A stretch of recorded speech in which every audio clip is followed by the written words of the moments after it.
So welcome to our lightning talk, knowledge sharing, enhancing the escape room practices of educators for formative assessment. So we are all learning disability nurses and lecturers from Birmingham City University. So I'm Victoria. I'm Ruth, Hirst. And I'm Samantha, Salmon. So should we move on to our first slide? So we've been looking at escape rooms between the three of us and within our team for quite a few years, since I started the university 3.5 years ago. And I think for us, it hasn't really come as any surprise that escape rooms are becoming more popular within nurse education. And in fact, Kose and Oscar in 2025 did a systematic review which highlighted this and how it can be used as a pedagogical tool. And how actually it evaluates really, really highly. Within nursing, we've used it across a number of modules because it helps with critical thinking, looking at team working, which obviously within nursing is really, really important. Giving learners that sense of motivation to learn as well, and to be quite critical and curious learners as well as problem solving. Within these, we can do clinical judgment skills and leadership as well. So there's a whole host of things that we can use through escape rooms in terms of teaching our students. And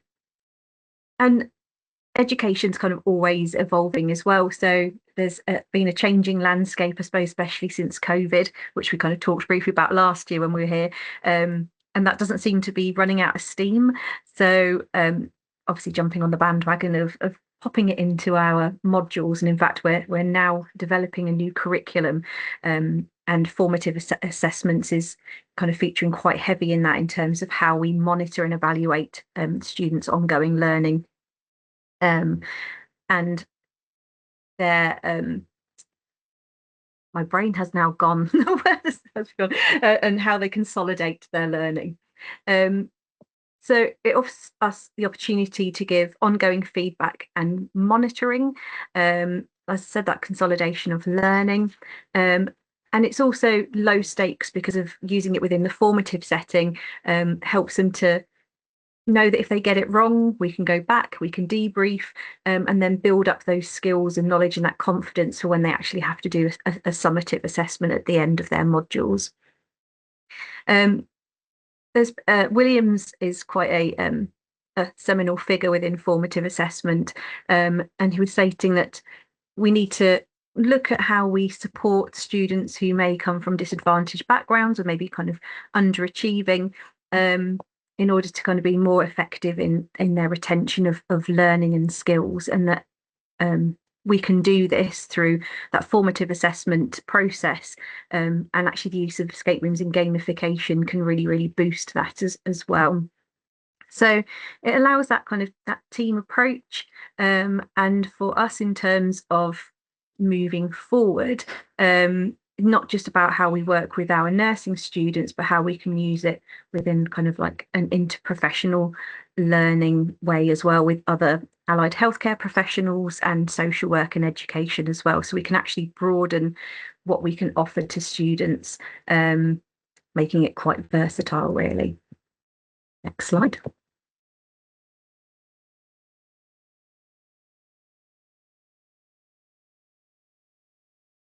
My camera's on, isn't it? Yeah, it is. I thought I was on mute for some reason. So yeah, just wanted to kind of, following on from what Vicky said, actually reflect on an example of where we've used an escape room as implemented it as a formative assessment, and that was in one of our learning disability nursing modules, the nursing care module, and this was for third year students and apprentices, and just wanted to kind of highlight some of the main points really for the kind of design, the implementation, and constant review of each iteration that we've delivered. So kind of the use of escape rooms and bringing that gamification into it can consolidate that knowledge and skills within a really safe environment for students to explore through different activities and moving away from traditional methods of teaching and formative assessment, so making it in a safe environment, making sure it's in a safe environment, but really fun and engaging way to learn as well. And creating those activities within the escape room to test the students' knowledge.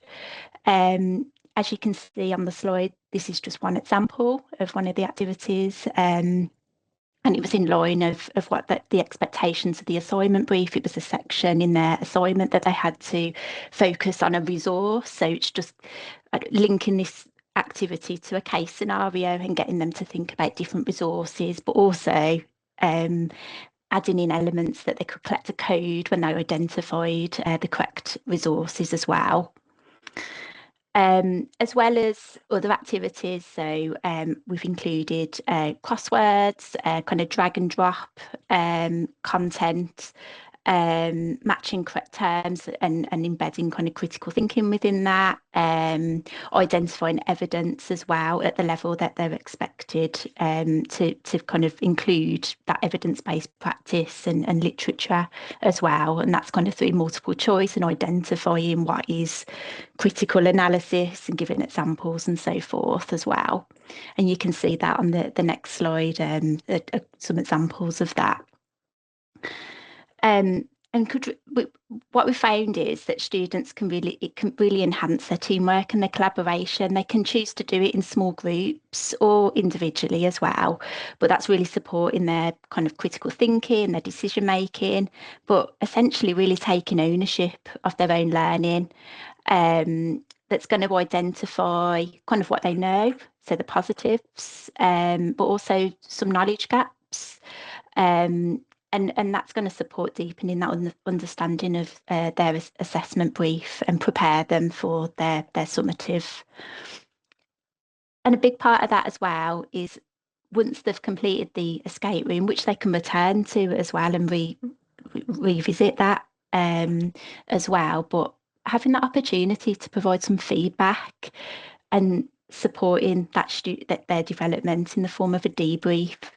And I know debrief has been touched on today. Actually, Celine brought it into her keynote, that debrief is so key for learning. And so we've started to bring that in to iterations of our escape room since last year's conference, and that's been a really key part of the session. That's really encouraged that reflection on their learning and on within the tasks, and testing of their knowledge. Like I said, identifying those knowledge gaps, but supporting them to scaffold their learning as well based on the activities and the content covered, how that links to the learning outcomes of the assignment brief, as well as thinking about future sessions and identifying what they need to learn in future sessions, as well as reflecting on previous sessions as well within the module, and supporting that kind of retrieval of information, knowledge and content that they've already covered. So one of the key themes really of this was debriefing and how effective that is in identifying that in real time after the escape room activity. And make sure that there's no misunderstandings as well, and really clarifying things for them. And that essentially has really strengthened that assessment literacy as well.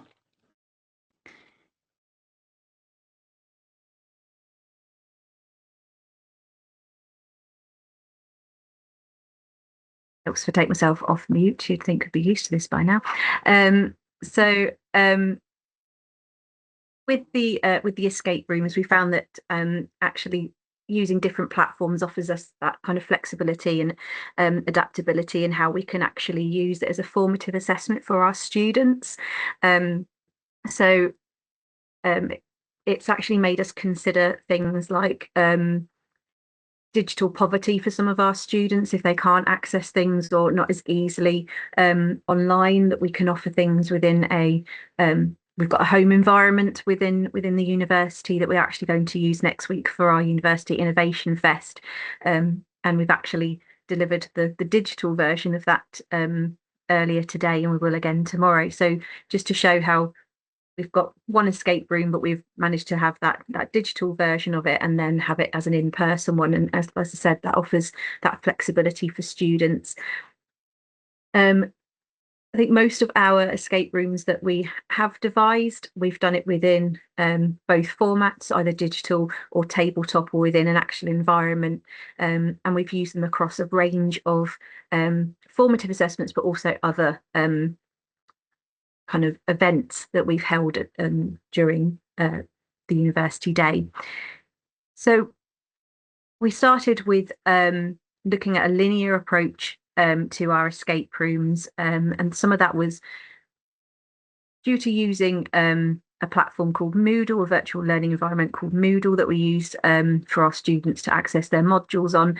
So having like a linear approach to the escape room, doing one activity, picking up a code, then you do the next one, worked really, really well for that.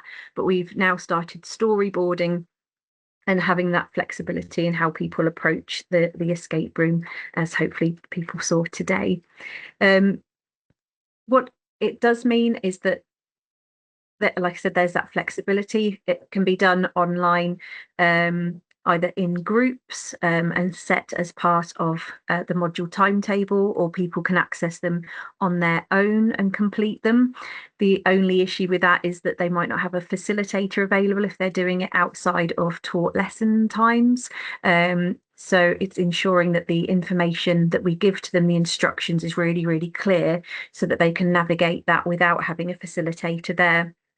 Whereas if we can put it into our timetables, we can be around online in order to support if they have got any questions, queries, comments, or concerns. With the physical escape rooms, that would be certainly something that we would have a facilitator there, and would probably offer more of a debrief opportunity, because that can be factored into the lesson time. That's not to say that we wouldn't offer a debrief for it being as a digital escape room, but we would have to really think carefully how we would offer that if they were doing it outside of taught lesson time. So pros and cons to both of them, but it does offer that flexibility in terms of how we can present it. And we could also do a combination that they've done it in-person environment, but then they can then go away and attempt that digital one as well.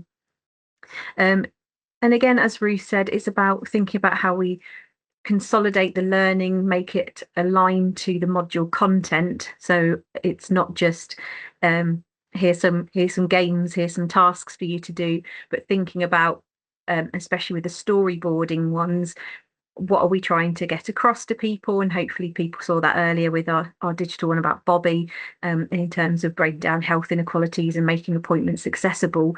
The talks from that really pulled through kind of what we wanted to get about the learning disability nursing perspective and supporting those who maybe have barriers to healthcare.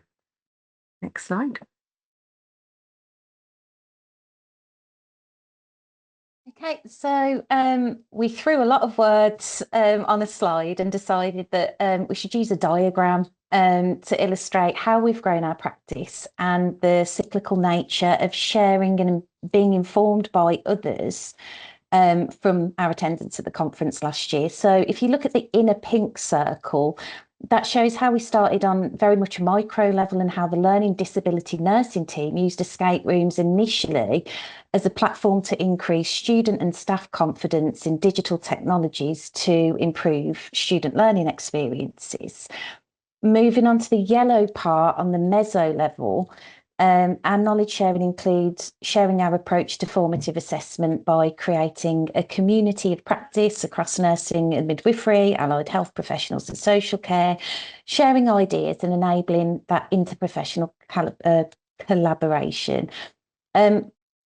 This links back to Dylan Williams, who we mentioned earlier, who suggested teacher-led communities are key to raising everyone's teaching practice. So we're sharing our approaches for us all to get a better understanding of the effective application of escape rooms and create that true formative assessment through these creative pedagogies. We're currently liaising with teaching and learning leads to develop a policy for escape room use, as the opportunity to formalise this has appeared in as Vicky mentioned, our current curriculum refresh and redesign with that continued focus on formative assessment from the NMC.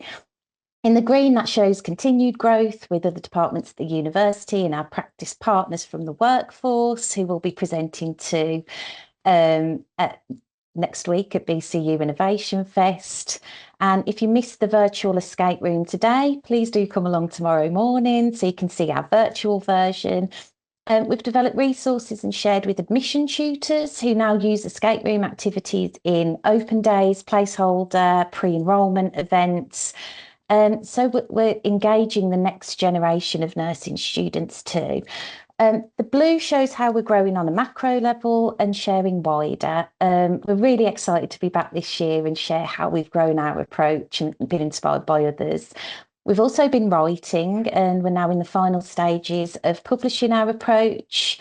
And you'll see on the next slides, we're sharing all of the literature and research that we found to be interesting and that's informed our practice as nurse educators. So in the future, we want to include students and practice partners in design, production, and keep networking with people.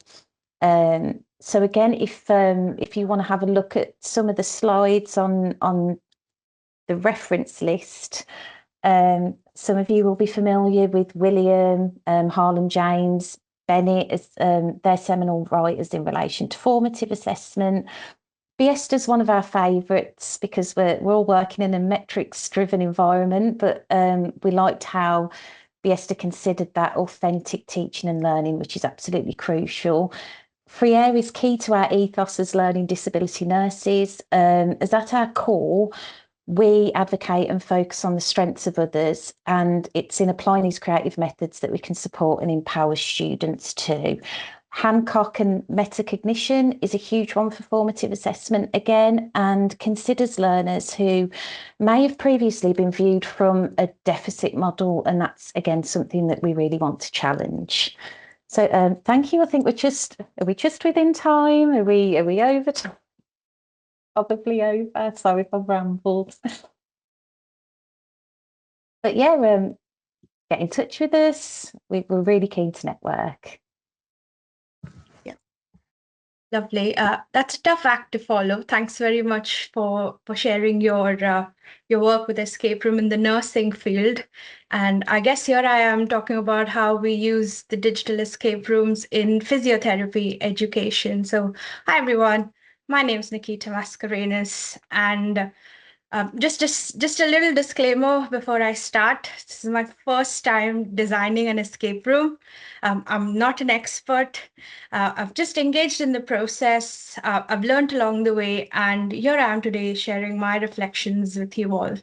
Happy listening, she says. So I'll give you a bit of context now. So the digital escape room project was designed for level 5 physiotherapy learners and embedded into a spinal module. So that's the module I lead. And we embedded this escape room as a revision session. I wanted to move away from passive revision, and I wanted to create something that was active, a lot more memorable, hopefully, than the traditional revision lectures and sessions that we do, and a bit more clinically authentic. So the design was grounded in constructivist learning theory, in which learning is actively constructed through experiences and interaction. And I use gamification not just to make it engaging, but to shape how the learners think and work together. So just as my previous presenter said, it wasn't just about having fun. Everything in that escape room was designed to support the learning outcomes of the module. So ultimately, this approach helped support some collaborative problem solving and created a very safe, low stakes environment so that our learners can practice thinking like a clinician before they go to that practice-based learning opportunities. How was the escape room developed? Any ThingLink fans give me a whoop whoop. So we use ThingLink to design the escape room. So that's the platform that our university recommends, and we built the escape room around 4 clinical case studies. And these case studies were designed to be interactive, they were clinically relevant, and we wanted them to collaborate. We wanted the learners to collaborate and be actively involved. So the story was that they are trapped. So in their revision session, they are trapped in this revision hall.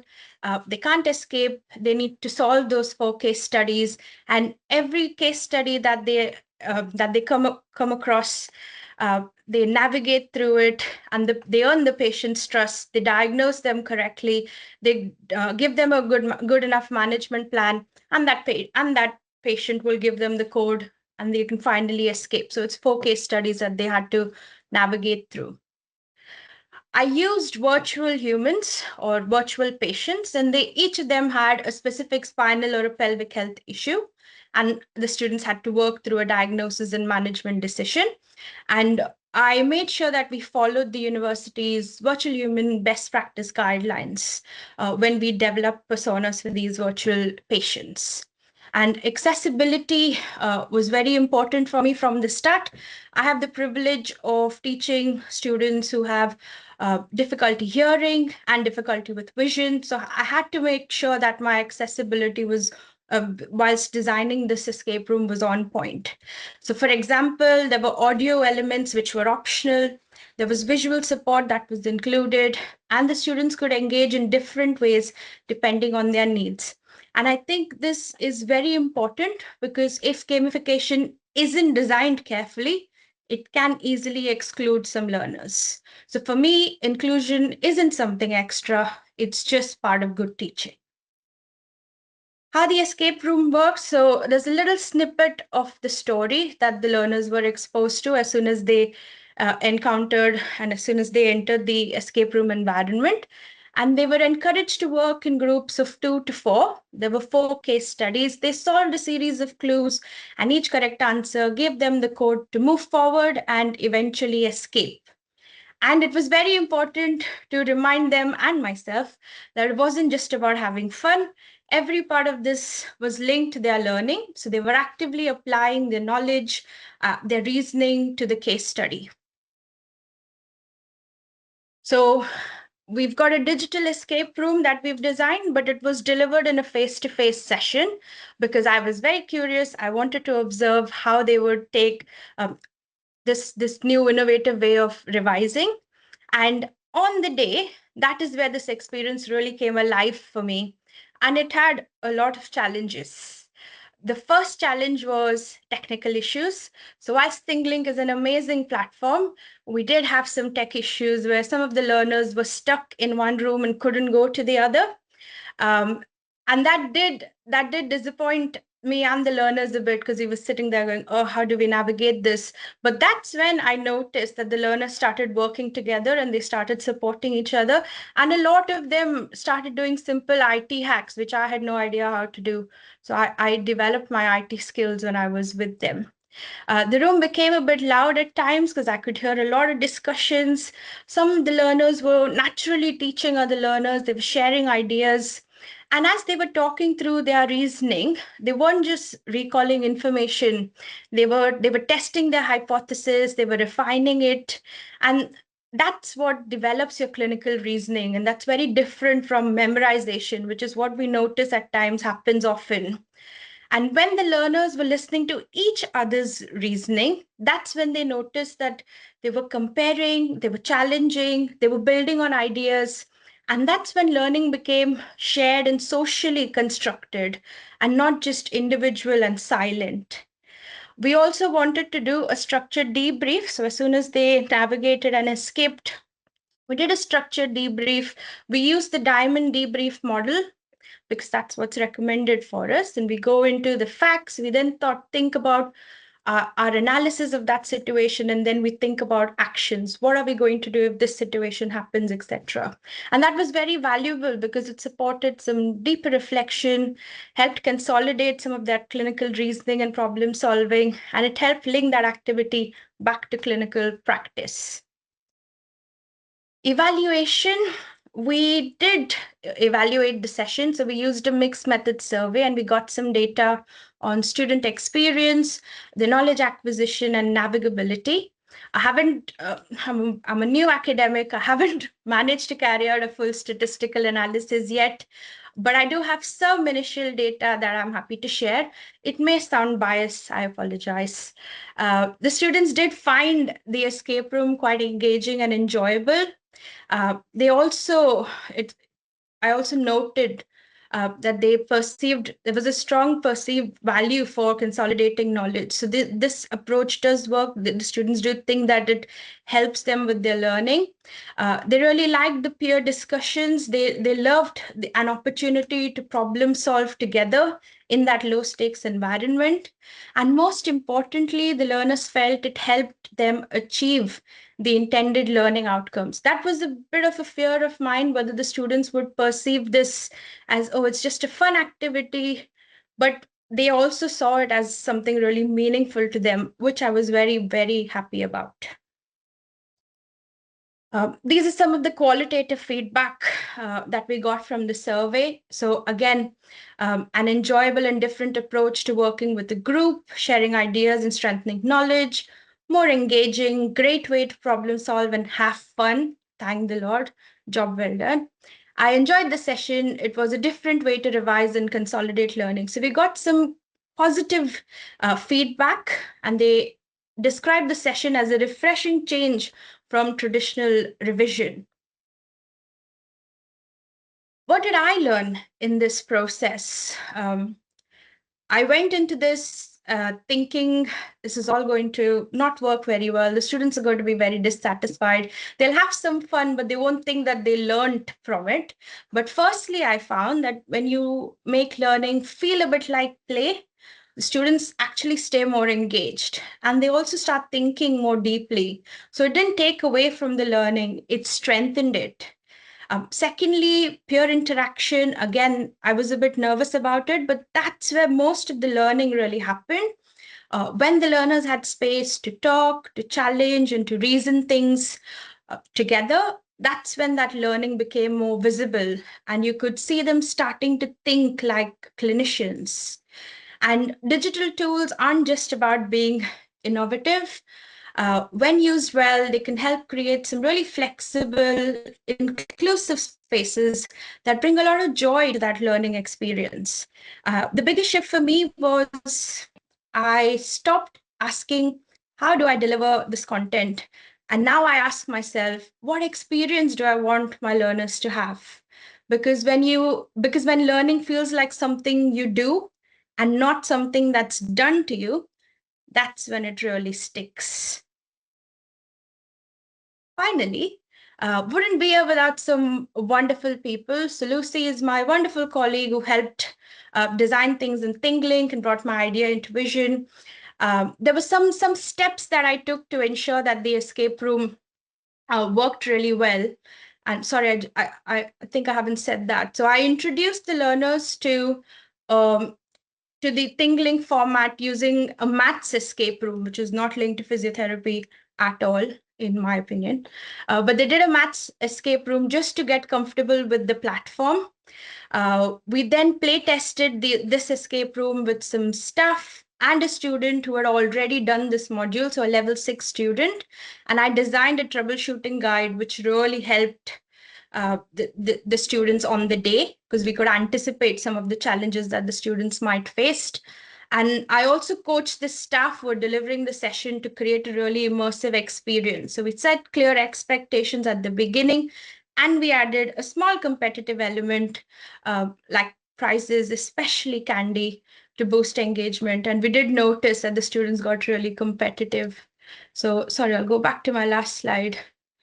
So some wonderful people who helped me, some really smart people who are going to help me with the data analysis part as well.